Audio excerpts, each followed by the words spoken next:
மறைந்தார் காசிவர்.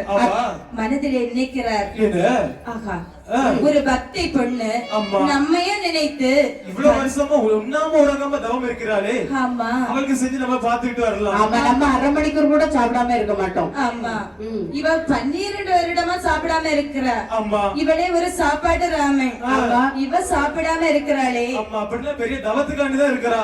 ஆமா, என்று நாம இவளிடத்திலே சென்று என்ன வர வேண்டும் என்று கேட்டு வருவோம் என்று இந்த காசிவர் இந்த பெண்ணினுடைய முன்பிலே தோன்றினார். ஆமா, பெண்பாவாய் சுவாமி, என்னை நினைத்து 12 வருடமா உண்ணாமல் உறங்காமல் தவமாக இருக்கிறாயே, காரணம் என்ன? சுவாமி, எங்களுடைய பாதாள லோகமானது சரி கண்ணனுடைய சக்கராயுதத்தினால் அழிந்து விட்டது சுவாமி. அழிந்து போன எங்களுடைய பாதாள லோகத்திலே சரி ஆண்களே கிடையாது. ஆகையினால் ஒரு ஆண் குழந்தைக்காக தவம் இருக்கிறேன் சுவாமி. ஒரு குழந்தைக்காக தவம் இருக்கிறாய்? ஆமா, நீ குழந்தைக்கு தவம் இருந்த நேரம்லாம் சரிதான். ஆனா இந்த நேரம் உனக்கு வரம் தர முடியாது. ஏன் தர முடியாது? சூரியனை பார்த்தாயா? ஆமா, பார்த்தேன். அங்கும் இங்கும் அடைந்தும் அடையாத தருவத்தில் இருக்கிறது. உண்மைதான். நான் இந்த நேரத்தில் உனக்கு குழந்தைக்கு வரம் தந்தேன் சொன்னால் அது நல்ல குழந்தையாக இருக்கிறது. ஒண்ணுக்கும் உதவாத குழந்தையா தான் இருக்கும். ஆகையால் இன்று போய் நாளை வா, உனக்கு குழந்தைக்கான வரம் நான் தருகிறேன். சுவாமி, நீங்க என்ன சொன்னீங்க? இன்று போய் நாளை வரேன்னு சொல்றீங்க. நான் உங்களை நினைத்து தவம் செய்யும் போது நேரம் பார்த்து தான் தவம் செய்தேனா? இல்லை. கிரியில் சமயம் பார்த்து தான் நீங்கள் இங்க வந்தீர்களா? இல்லை. சுவாமி, ஒரு குழந்தைக்கு வரம் கொடுத்தல்லாமல் அடி கூட நகல முடியாது. ஆமா, அப்படி நகர்ந்து விட்டால் நகல முடியாது. முடியாது, அவ்வளவுதான் அப்படின்னு சொல்றீங்க. ஆமா, சரி, யார் கேட்கிட்ட போனாலும் நம்மளுக்கு என்ன? ஆமா, ஒரே பிடிய பிடிச்சிட்டா. கேட்பதற்கு இருப்பது நமது கடமை. பெண்பாவாய் சுவாமி, நீ தவம் இருந்தபோது உனக்கு குழந்தைக்கு வரம் தந்தேன், சென்று வாய். தந்தேன் என்று சொல்லிவிட்டு மறைந்தார் காசிவர். ரிஷிகர்ப்பம் ராத்தங்காதி என்பதற்கிணங்க இந்த ராட்சசி பெண்ணானவள் ஒரு அழகான ஆண் குழந்தையை பெற்றாள். பெற்றவள் மயங்கி அப்படியே பொத்தலி கீழே விழுந்தாள். தோழி பெண்கள் எல்லாம் ஓடோடி வந்தாங்க. ஐயோ, இந்த ராட்சசியானவள் குழந்தையை பெற்றுட்டாளே, மயக்கம் தெளியவில்லையே. ராட்சசி 500 கிலோ எடை. ஆமா, அதான் கீழே விழுந்துட்டா. எடையினால கீழே விழல, இந்த குழந்தை பிறந்ததுனால கீழே விழுந்துட்டா. ஓ, அப்படி. ஆமா, இந்த தோழி பெண்கள் ஓடோடி வந்தார்கள். குழந்தையை கையில எடுத்து கொப்பாடை நீக்கி கொப்பில் அறுத்து புறவையிட்டு குழந்தையை தாய் கையிலே கொடுத்தார்கள். வாங்கிய இந்த ராட்சசி பெண்ணானவள் குழந்தையை தாளாட்டுகின்றாள். எப்படி தாளாட்டுறா தெரியுமா? கண்ணீரைந்த குலமணியே, கண்ணீரைந்த குலமணியே, கண்ணல் மொழி தவமணியே, கண்ணீரைந்த குலமணியே, கண்ணல் மொழி தவமணியே, மண்ணில் வந்த வெண்ணிலவே, மண்ணில் வந்த வெண்ணிலவே, மாணிக்கமே சுடரொளியே, தாலே தாலோ, தாலே தாலோ, தாலே தாலோ, தாலே தாலோ.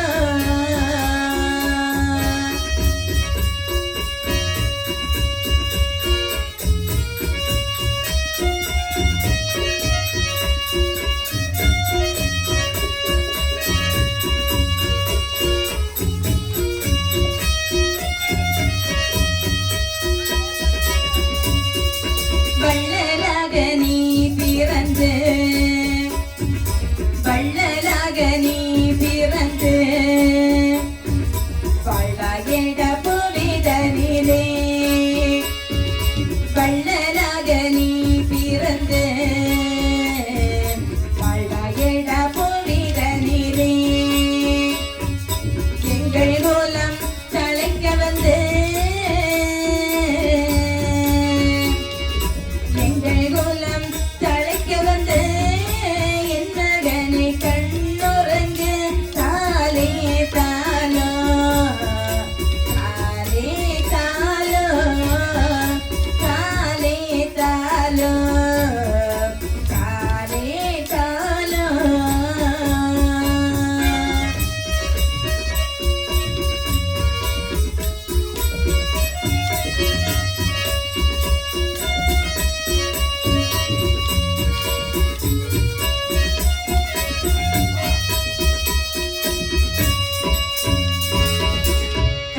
வாங்கிய ராட்சசி பெண்ணானவள் அடி. குழந்தையை அழகான முறையிலே தாளாட்டுகின்றாள். ஆமா இனிமேல் இந்த குழந்தைக்கு பெயர் நாமம் சூட்ட வேண்டுமே என்று ஆமா.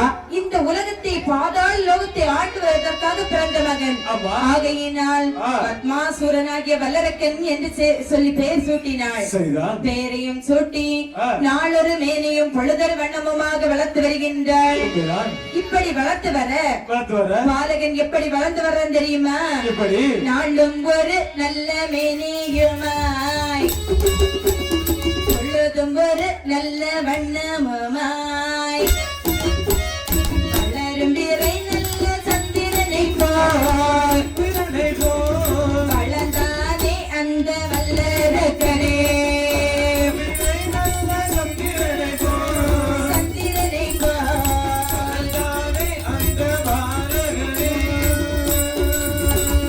ஒரு வயது இரண்டாகி உயர் மூன்று நாளாகி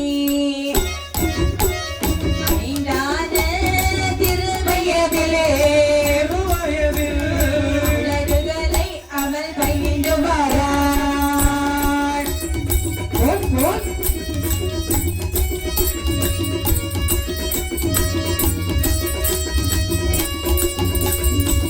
இப்படியாக அழகான மொழியிலே வளர்ந்து வருகின்றான் இந்த வல்லரக்கன்.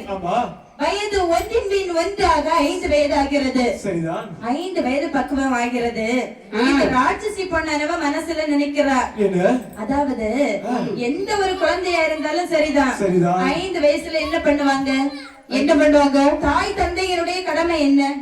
கண்ணை திறந்து விடணும். கண்ணை திறந்து விடணுமா? ஆமா. அது பிறந்த உடனே குழந்தையோட கண்ணு தானாவே திறந்துடும். அறிவு கண்ணு, ஞான கண்ணு. அறிவு கண்ணை திறக்க வேண்டும். அதாவது கல்வி என்பது எப்படிப்பட்டது தெரியுமா? வெள்ளத்தால் அழியாதது, வேகாதது, கொள்ளை போகாது, கிடையாது, கள்ளனுக்கும் பயமில்லாதது இந்த கல்வி ஒன்றுதான். அதாவது இப்போது நம்ம ஆலயத்தை வச்சுக்கோங்களேன். இந்த ஆலயத்துல நிறைய அம்மாமாரும் வந்திருக்கிறாங்க. அதாவது வீட்டுல ஏதாவது பொருள் இருந்துன்னு வைங்களேன், மனசுல நினைப்பாங்க, ஐயோ வீட்டுல நிறைய பொருள் இருக்குதே, யாராவது கள்ள என்ன வந்து தூக்கிட்டு போயிருவானோ அந்த பயத்தோடயே வந்து இருப்பாங்க. பாத்தீங்களா, அந்த பாட்டி கூட இருந்து சிரிச்சுட்டே இருக்கிறாங்க. அந்த பாட்டி படிச்ச படிப்பை திருட முடியாது. ஆமா, அந்த பாட்டி படிச்ச படிப்பை யாராலையும் திருட முடியுமா? ஆமா, 8ஆம் கிளாஸ். அது மட்டுமா, என் என்ப ஏனை எழுத்தென்ப இது ரெண்டும் கண்ணென்ப வாழும் உயிர்க்கு. கற்றவர் முகத்திலே 2 கண்ணுடையார், கல்லாதவர் முகத்திலே 2 பொண்ணுடையார். உங்களுக்கு இருக்கிறது கண்ணு கிடையாது, புண்ணு. ஆமா, படிச்சிருந்தா மட்டும்தான் உங்களுக்கு கண்ணு. ஆகையினால் இவ்வளவு மேலான செல்வத்தை நம்முடைய மகனுக்கு புகட்ட வேண்டும் என்பதற்காக ராட்சசியானவள் தன்னுடைய மகனை அருகிலே அழைக்கிறாள். மகனே வல்லரக்கா, அம்மா, டே கண்ணா, என்னம்மா? இங்க வாடா. கண்ணல்ல அரக்கா. டே அரக்கா, நீ அரக்கன் தான்டா, இங்க வாடா. என்னம்மா சொல்லுமா? மகனே வல்லரக்கா, நாளையில இருந்து நீ எங்கே செல்ல வேண்டும் தெரியுமா? பள்ளியில் சென்று படித்து வருவாய். பாலகா கண்மணியே வல்லரக்கா, பாலக பள்ளியில் பல பேர்கள் உண்டடா,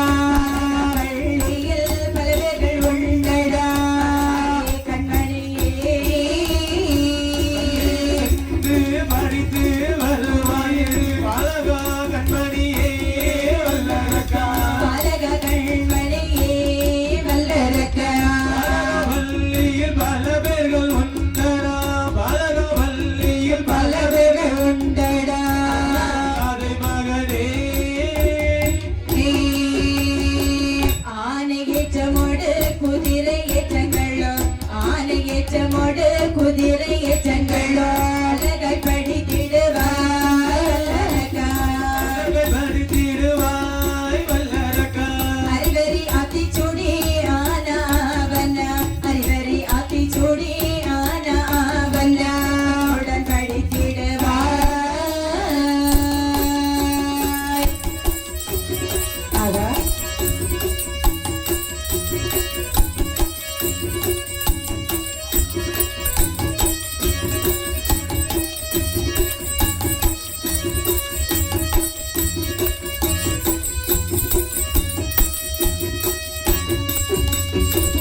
இருந்து கல்வி கூடத்திற்கு சென்று கல்வி கற்க வேண்டும். அங்க எதுக்குமா சும்மா போய்கிட்டு? அதானே அங்க சும்மா போய்கிட்டா அங்க போய் என்னத்துக்கு? உனக்கு அறிவு வளரணுமா? எனக்கு அறிவு வருதா? உனக்கு மண்டையில பொதுவா அறிவு என்னதே கிடையாது. கொஞ்சமாவது அறிவு வேண்டாமா? என்ன அது தானா வருமா? அங்க போனா சுத்தமா இருக்க அறிவும் பேரும். ஆமா, அதனால வேண்டாம். நீ அங்கே சென்றால் தான் உன்னுடைய அறிவு வளரும். ஆமா, அங்க யார் இருப்பாங்க? அங்க யார் இருப்பாங்க? உங்க தாத்தா இருப்பாங்க. எங்க தாத்தா வீட்டுல இருக்காரு. உங்க தாத்தா இருக்க மாட்டாங்க, வாத்தியார் இருப்பாரு. வாத்தியார் இருப்பாரா? ஆமா. சரி, வேற யாரெல்லாம் இருப்பாங்க? வாத்தியார் இருப்பாரு, உன் தோழன்மார்கள் எல்லாரும் இருப்பாங்க. நிறைய ஃப்ரெண்ட் பிடிச்சறலாம் அங்க போனா. ஆமாண்டா என் செல்வமே. ஆகையினால் நீ கல்வி கற்க வேண்டும் என்று சொல்லி கல்வி கூடத்திற்கு அனுப்பி விடுகின்றாள் இந்த ஜெகன் ராட்சசியானவள். சரியா? இவன் எப்படி படிக்கிறான் தெரியுமா? எப்படி? 4 வேதம், 6 சாஸ்திரம், 14 புராணம், 28 ஆகமம், 32 தர்மங்கள், 64 கலைஞானங்கள், 96 தத்துவங்கள், யானை ஏற்றம், குதிரை ஏற்றம், மல்லடவு, சிலம்பு விளையாட்டு, கராத்தே வெட்டு, வாய் வெட்டு ஆக ஒரு அரசனுக்கு எவ்வளவு பயிற்சிகள் தேவையோ அத்தனையும் கற்று வருகின்றான் இந்த வல்லரக்கன். இப்படி பல கலைகளையும் கற்று வர இப்போது வயசு என்ன ஆகுது தெரியுமா? 18 வயது. வயலுக்கு 2 கட்ட வயசு. ஆமா. இவ்வளவு நாளும் ஒழுங்கா பரவாயில்லாம படிச்சிட்டு இருந்த வல்லரக்கே இந்த 18 வயசு ஆச்சு பாருங்க. வயசும் 18 ஆச்சு. பையன் ஒரு மார்க்கமா தெரிஞ்சிட்டு இருக்கிறான். அரக்க ஒரு கண்ணாடியும் தூக்கிட்டு இருக்கான். ஆமா, எப்ப பார்த்தாலும் ஒரு கண்ணாடியும் கையுமா தெரிஞ்சிட்டு இருக்கிறான். ஆமா, முடிய சுருட்டி விட்டுருவான், மீசைய முறுக்கி விட்டுருவான், சொன்னா கேட்க மாட்டான். ஆமா, 100 நேரம் பவுடர் போடுவான், கொஞ்சம் ஃபேர் லெவலையும் லிப்ஸ்டிக்கும் போட்டுட்டு அங்கங்க துருதுருன்னு முழிச்சிட்டு இருக்கிறான். பள்ளிக்கூடத்திற்கு ஒழுங்கா போக மாட்டேங்கிறான். ஆமா, இவனுடைய குளத்தங்கரையில போய் நிக்கிறான். ஆமா, குளத்தங்கரையில எல்லாம் போய் இருக்கிறான். ஆமா, ஆறு உண்டோ குளம் உண்டோன்னு போய் உட்கார்ந்து இருக்கிறான். ஆமா, என்ன வயசு அப்படிமா? ஆமா, இவன் ஒரு அங்கேதான் வரும் பாக்கலான்னு போயிருக்கான். குளத்து மீன் தான் வரும். ஆமா, மீனை தவிர என்ன வரும்? இப்படி இவனுடைய நிலைமை பார்த்தால் இந்த ராட்சசி பொண்ணு என்னுடைய மகனை அருகில் அழைத்து கேட்கிறார். மகனே வல்லரக்கா, உனக்கு என்னடா ஆச்சு? நீ ஒரு மார்க்கமா தெரிஞ்சிட்டு இருக்கிறியே, கண்ண பாரு, மொழிய பாரு, ஒரு கள்ள மொழி மொழிச்சிட்டு இருக்கிற, உனக்கு என்ன ஆச்சு சொல்லு. என்ன? பள்ளிக்கூடம் போக மாட்டேன்பா. என்ன? பள்ளிக்கூடம் போக மாட்டேன்பா. பள்ளிக்கூடம் போக மாட்டியா? ஏன்டா போக மாட்டேன்? எனக்கு அங்க பிடிக்கல. ஏம்மா? என் வாத்தியார பிடிக்கலையா? வாத்தியாரும் பிடிக்கல, அங்க உள்ள பிள்ளைகளும் பிடிக்கல. ஏன் தெரியுமாமா? ஏன் பிடிக்கல? என் கூட உள்ளவங்களுக்கு எல்லாம் கல்யாணம் முடிஞ்சாச்சு. ஓஹோ, எனக்கு கல்யாணம் பண்ணணும்னு ஒரு ஆசை வந்தாச்சு. கல்யாணம் ஆசை வந்துருச்சு அவனுக்கு. எனக்கு வயசு எத்தனமா ஆகுது? டேய், வயசு வயசு இருக்கட்டும், நீ கல்யாணம் பண்ணணும்னு சொல்றிய, முகத்தை கண்ணாடியில என்னைக்கா பாத்துருக்கிறிய? பார்த்தா எனக்கு உறக்கம் வராது மாதிரி பார்க்க மாட்டேன். வார்த்தை கேட்க முடியுமா? உன் முகத்தை ஒன்னாலேயே கண்ணாடியில பார்க்க முடியலையே, ஒன்ன நம்பி ஒருத்தி வருவாளா? நான் ஒரு சொல்லத கேளு. என்ன? எனக்கு இப்ப கல்யாணம் வேணும், நீயா பாத்து வச்சா கல்யாணமா முடிஞ்சிரும். அப்படியா? நானா கூட்டு போன்னு வச்சுக்கியா, அது கல்யாணமா ஆயிரும். எப்படின்னு பாத்துக்கோ. கள்ள மேல ஓட ஓட விரட்டிடும், ஓடிடு. பொறுப்பு அவருக்கு பொண்ணு பார்த்து வைக்கலாம். ஆமா, உனக்கு பொண்ணு வேணும், அவ்வளவுதானே? உடனே பொண்ணு வேணும். உடனே பொண்ணு வேணுமா? உடனே எந்த பொண்ணை பாக்குறது? அத்தை இருக்காங்க. அத்தை மகள் ரத்தினத்தை ஆசை மனம் செய்திடுவாய், மாமன் மகள் மல்லிகாவை,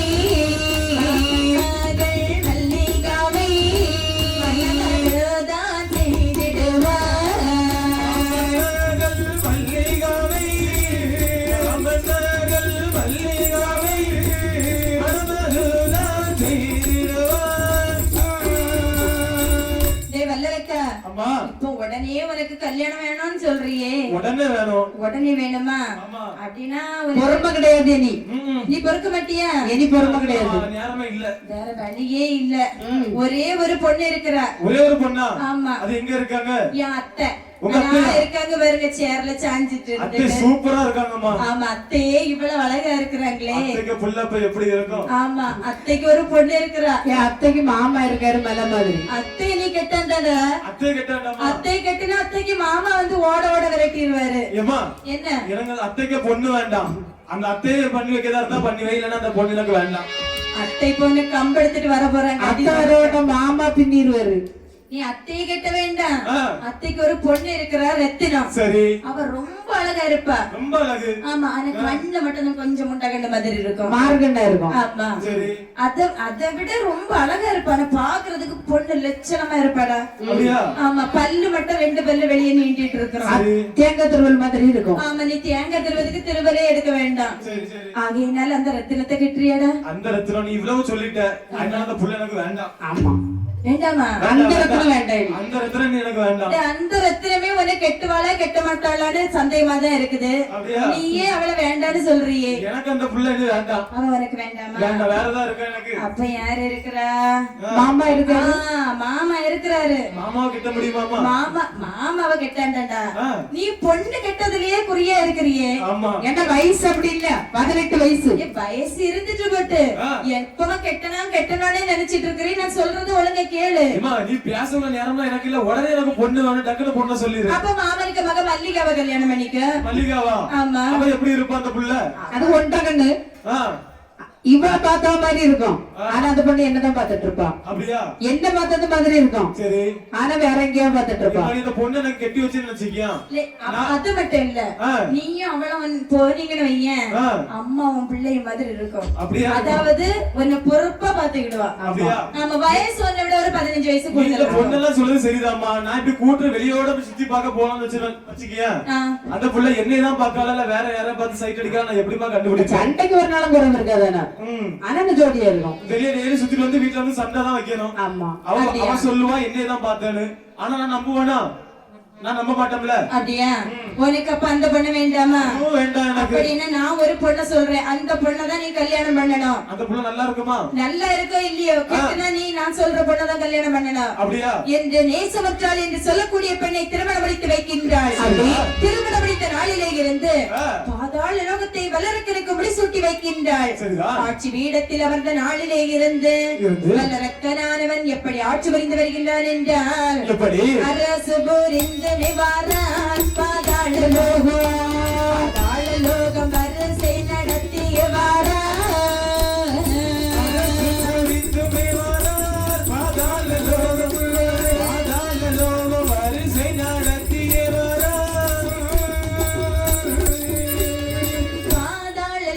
எல்லாம் பணிந்தடி வணங்கிடவே போலே அந்த வேந்தல் வல்லரக்கனவனே.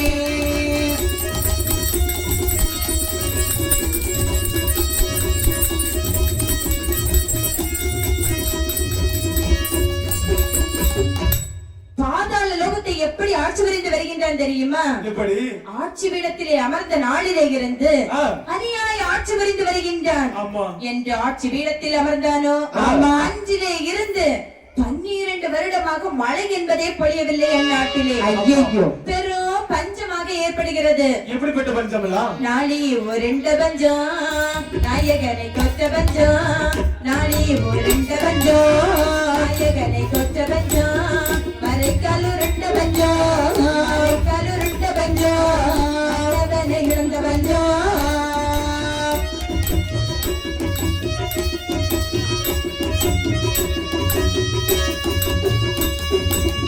ஆளா குருண்ட பஞ்சம், ஆடவனை விற்ற பஞ்சம். ஐயோ, காலியைத்தான் கொடுத்தாலோ, காலியைத்தான் கொடுத்தாலோ கூட கிடைக்க பஞ்சம்.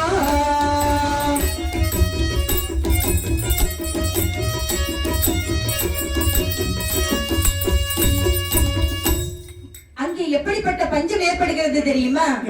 நாளி உருண்ட பஞ்சம், நாயகனை தோற்ற பஞ்சம், மறைக்கால் உருண்ட பஞ்சம், மன்னவனை இழந்த பஞ்சம், ஆளா குருண்ட பஞ்சம், ஆடவனை விற்ற பஞ்சம். கழுத்திலே கிடக்கக்கூடிய தாலியை கலத்தி கொடுத்தாலும் கூட தவிடு கூட வாங்க முடியாத பஞ்சம். இப்படிப்பட்ட பஞ்சம் வந்து பாத்தீங்களா? பெரும் பஞ்சம், பெரும் பஞ்சமாக ஏற்படுகின்றது. அங்கே உள்ள மக்கள் எல்லோரும் பஞ்சத்திலே வாடிக்கொண்டிருக்கின்றார்கள். சரிதான். அந்த கருவிலத்திலே விட்டு வைத்திருந்த பொருட்கள் எல்லாம் காலியாகி விட்டன. மனதிலே நினைக்கின்றான் இந்த வல்லரக்கன், பெரும் பஞ்சம் ஏற்பட்டு விட்டது.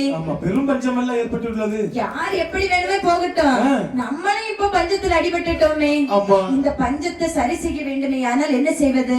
எப்படி இந்த மந்திரி கிட்ட நம்ம ஆலோசனை கேட்கணும். டேய் மந்திரி, இங்க வாடா.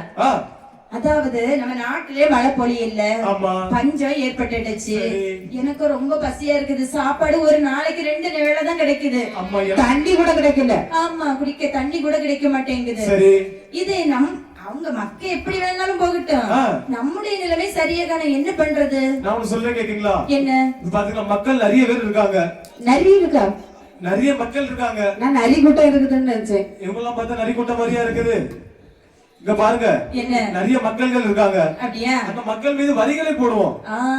இதுதான் சரி. வரிகளை அவ்வளவு பேரும் பணம் கொண்டு கட்ட சொல்லுவோம். ஆமா, வரிக்கு மேல் வரியை போடுகின்றான் வல்லரக்கன். எப்படி வரிய போடுறான் தெரியுமா? மாட்டுக்கு வரிய போடுறான், மாட்டுக்கு வரிய போடுறான், வீட்டுக்கு வரிய போடுறான். இதெல்லாம் நியாயமான வரி. ஆமா, கையில செல் வச்சிருந்தா அதுக்கும் வரிய போடுறான்.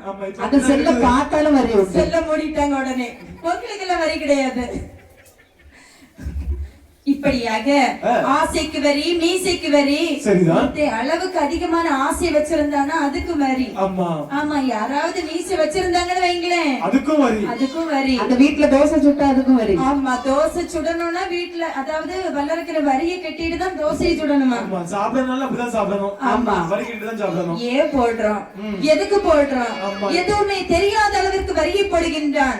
கட்ட தவறு இவர்களை பிடித்து சிறையில் அடைப்போம். ஆமா, சிறையிலே அடைத்து வைத்து சித்திரவதை பண்ணி கொண்டிருக்கின்றான்.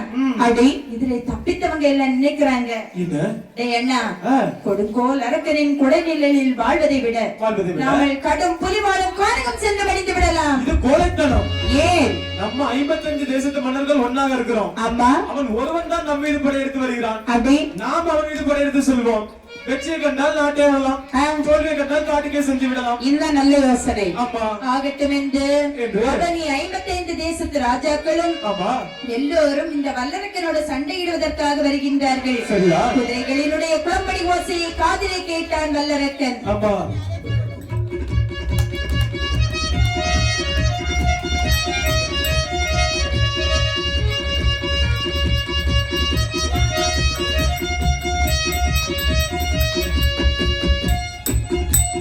குதிரைகளினுடைய குளம்படி ஓசை அந்த கோட்டைக்குள்ளே இருந்த வல்லரக்கனுடைய காதுகளுக்கு கேட்டது. மனதிலே நினைக்கின்றான் வல்லரக்கன், இறைவா, எல்லா நாட்டு மன்னர்களும் நம்மோடு வந்து எதிர்த்து சண்டைக்கு வந்து விட்டார்களே, ஐயோ, அவர்களோடு எதிர்த்து சண்டையிட வேண்டுமே. ஆனால் இப்போது நம்மிடத்திலே அண்ணன் இல்லை, தம்பி இல்லை, ஆதரிக்க ஒருவர் இல்லை, சாரில்லை வெச்சாரில்லை, சாரில்லை வெச்சாரில்லை, உறவினர்கள் யாரும் இல்லை.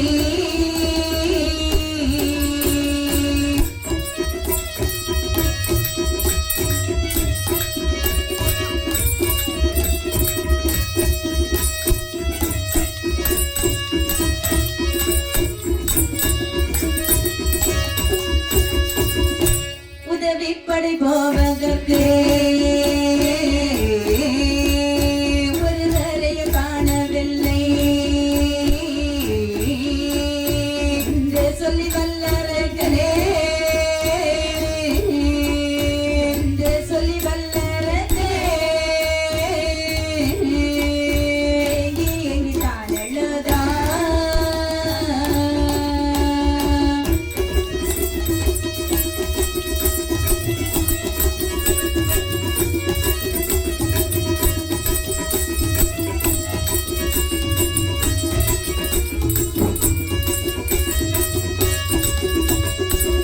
இறைவா, எதிர்த்த பகைவர்களோடு சண்டையிட வேண்டுமே. ஆனால் இப்போது நம்மிடத்திலே அண்ணன் இல்லை, தம்பி இல்லை, அம்மா, உற்றார் பெற்றார் உறவினர்கள் யாருமே இல்லையே இறைவா. அம்மா, ஒருவரும் இல்லாமல் தன்னந்தனியாமலாம் இருக்கிறோம். அம்மா, நான் இப்போது என்ன செய்வேன் கடவுளே என்று கோட்டையை சுற்றி சுற்றி வருகின்றான் வல்லரக்கன்.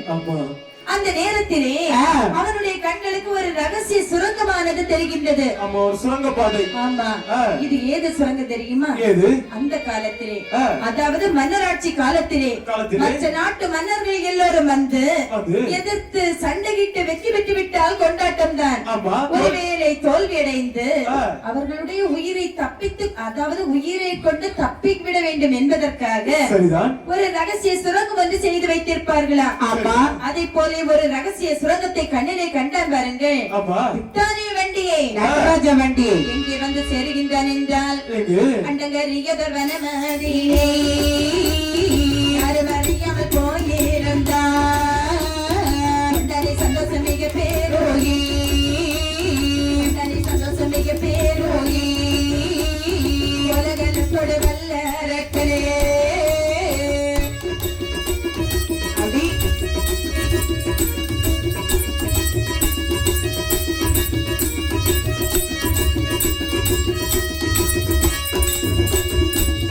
சந்தோஷம் மிக பேரோகி, உலகத்தோடு வல்லரக்கலே. மண்டலமே வென்ற ராஜாக்களை, மண்டலமே வென்ற ராஜாக்களை வாழ்த்தினர் ஒரு கையேலவே.